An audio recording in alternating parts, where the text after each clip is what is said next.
the appeal of the petitioner rejected on the ground that there was no new fact in the appeal of the petitioner and directed. बताइए आपके खिलाफ आरोप क्या है? जी आरोप बताइए, आरोप क्या है? आरोप सर मेरे पे चार 4 पे आ रहे थे, आपने आरोपों से हमारा ध्यान हटा दिया।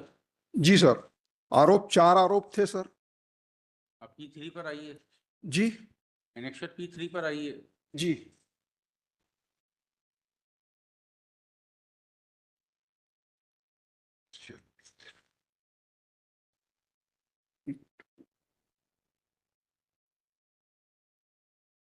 चार से 17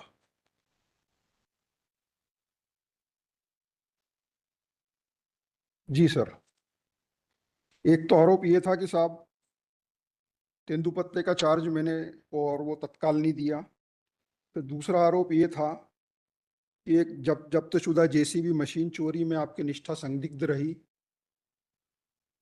फिर आरोप क्रमांक 3 ये था सर कि मकोड़िया बीट में जिला पंचायत निर्माणाधीन मार्ग अपग्रेडेशन का कार्य सक्षम अधिकारी की स्वीकृति के बिना कराया, जिसमें वन क्षेत्र से 150 ट्राली पत्थर एवं 14 ट्राली मुरम मिट्टी का अवैध उत्खनन किए जाने पर आपके द्वारा कोई कार्रवाई नहीं की गई।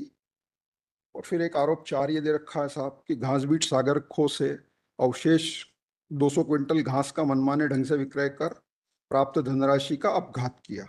ये 4 आरोप हैं सर।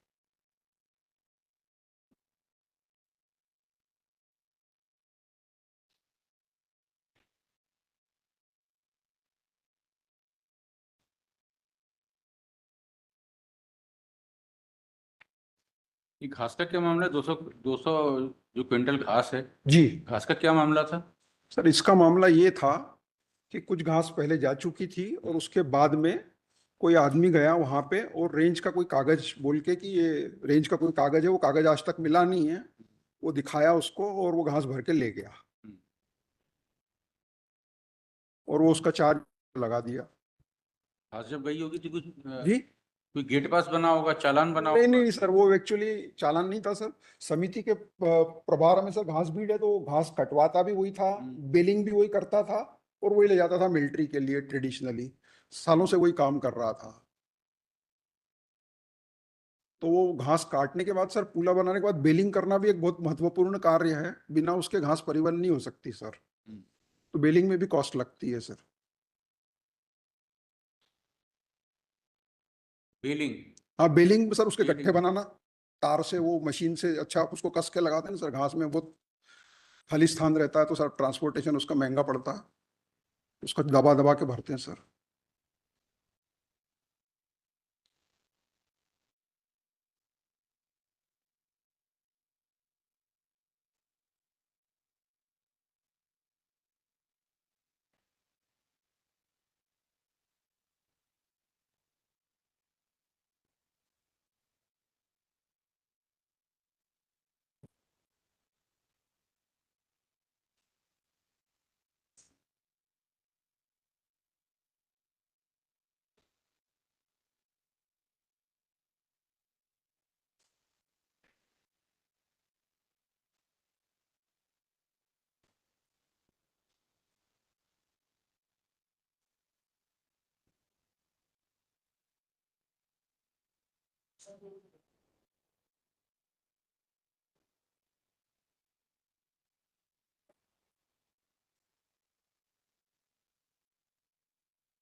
आपका अपील कहाँ है? P4। जी सर, अपील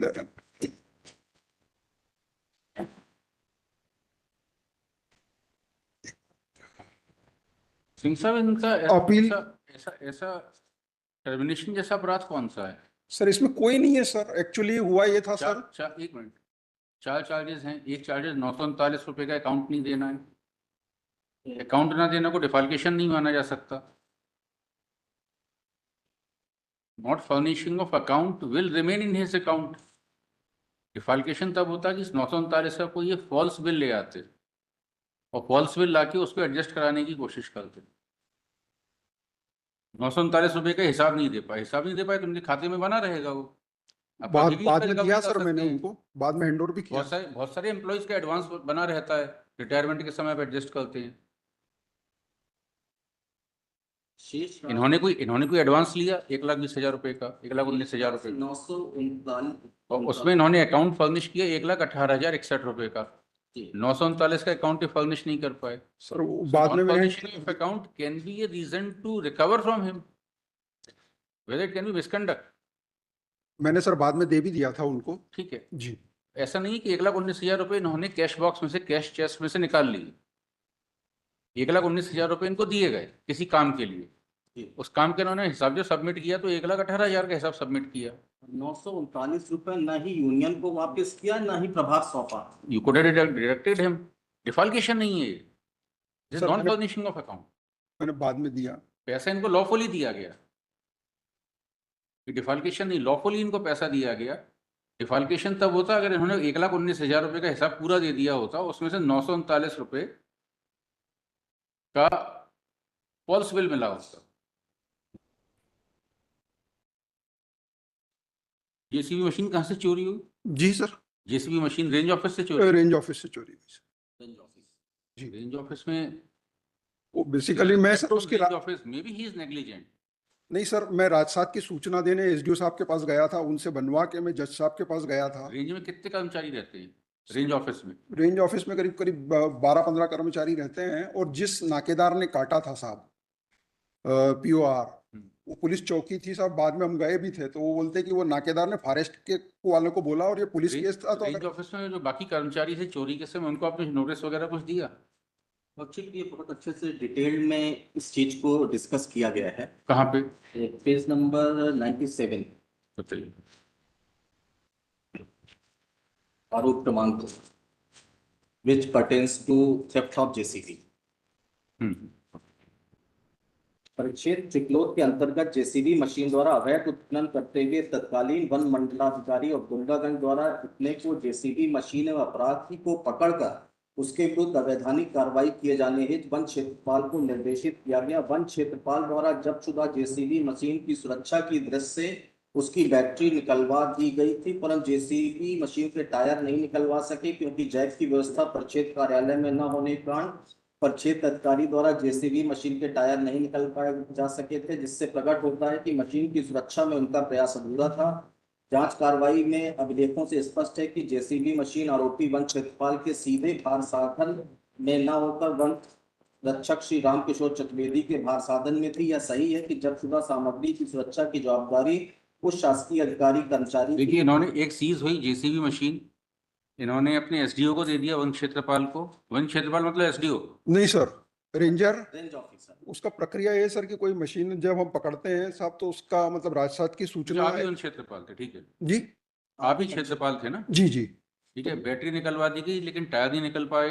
हाँ, निकलवा नहीं पाया साहब, और जैक वगैरह नहीं था एक साहब। मिनट, जी इससे प्रकट होता है कि मशीन की सुरक्षा में उनका प्रयास अधूरा था। जी लेकिन जब चोरी गई तो उस समय कोई चौकीदार रहा होगा ना? नहीं सर, जो नाकेदार था वहां पे जिसने किया था वो भी पास में ही रहता था। और जैसे उसको खबर लगी, कायदे से अगर कोई भी सामान्य बुद्धि से होता तो सीधे पुलिस चौकी जाता साहब। वही पुलिस चौकी है, पुलिस चौकी में बाद में भी गए तो उन्होंने बोला कि वो हमको टाइम से बता देते तो वायरलेस कर देते हम सब जगह, तो जेसीबी भग नहीं सकती थी साहब। बहुत बड़ी चीज है। बाद में पकड़ी गई कि नहीं? बाद में पकड़ी गई साहब। पकड़ी गई। जी सर पेज नंबर 59 पे आरोप क्रमांक 2 है। हम्म। ये तो उनका कंटेंशन आरोपी क्रमांक 2 था कि 59 नंबर पे डिस्कस है।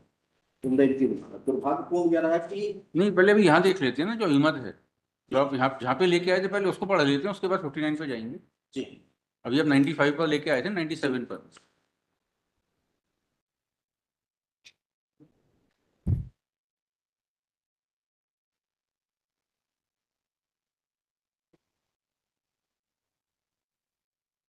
यह सही है कि जब्तशुदा सामग्री की सुरक्षा की जवाबदारी उस शासकीय अधिकारी कर्मचारी की थी प्राथमिक तौर पर होती है, जिससे कि हर साधन में जब्त करने। चलिए वो हो गया। 3 नंबर पे आई आरोप क्रमांक 3 अगले पेज पर। 150 ट्रॉली बोल्डर 14 ट्रॉली मुरम की जब्ती में कोई कार्रवाई नहीं करने। जी 150 ट्राली बोल्डर एवं 14 ट्राली मुरम मिट्टी के अवैध उत्खनन का सामयिक संज्ञान न लेने के कारण के कदाचरण में मूलतः संबंधित क्षेत्र के परिसर रक्षक एवं परिक्षेत्र सहायक तो है ही वन क्षेत्र से अवैध मुरम बोल्डर के उत्खनन में अधीनस्थ स्तर पर हुई लापरवाही के सिलसिले में प्रक्षेत्र सहायक श्री एस.एच. परमार की एक वेतनबद्धि प्रभाव से रोकी गई है।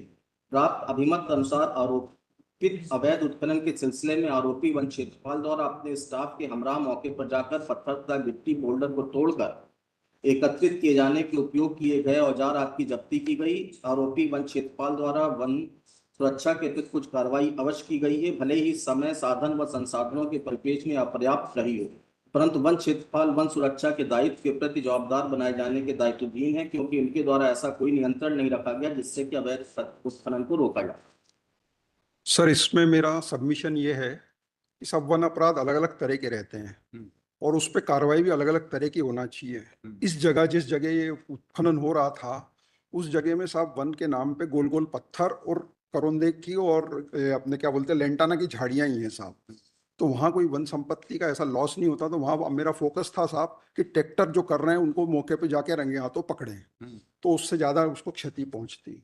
अनफॉर्चुनेटली हमारा एक स्टाफ मिला हुआ था और जब एसडीओ साहब आए मेरे साथ में तो फिर उन्होंने कुछ बताया नहीं। तो दो स्टाफ मतलब नाकेदार और डिप्टी साहब दोनों मिले हुए थे, उसमें काम करा रहे थे। वो भी सब वजह ये हुई थी कि जेसीबी चोरी हुई थी तो डीएफओ साहब ने बोल दिया था कि तुम्हारा काम जो है पड़ोस वाले रेंजर साहब देखेंगे, तो वो थोड़ा शेयर हो गए थे। मतलब मेरा नियंत्रण वहां नहीं रह गया था। तो फिर वो जब वहां गए तो दूसरे नाकेदार गया वहां पे और उसने फोन कर दिया तो हमको कुछ मिला नहीं साहब। ये हुआ था उसमें। तो वो नाकेदार जिसने फोन किया था अब तो दुनिया में ही नहीं है, वो तो खैर एक्सपायरी हो गया। वस्तु स्थिति ये थी सर। सर इसमें मेरा निवेदन ये था सर कि सर एक मिनट रुकिए। जी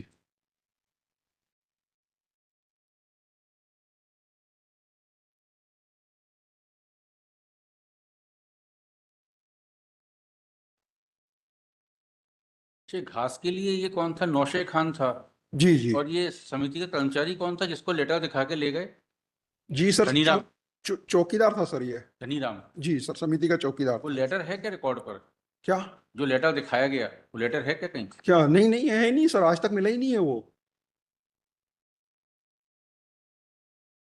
और धनीराम के बयान भी हुए हैं?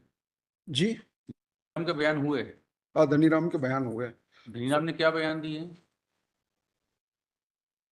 धनीराम ने यही बयान दिए थे कि साहब वो आया था और कोई कागज दिखाया और ले गया, बस कागज भी नहीं मिला आज तक और वो ले गया भर के। अब आप बताइए क्या कह रहे थे? सर मेरा कहना ये सर, थोड़ा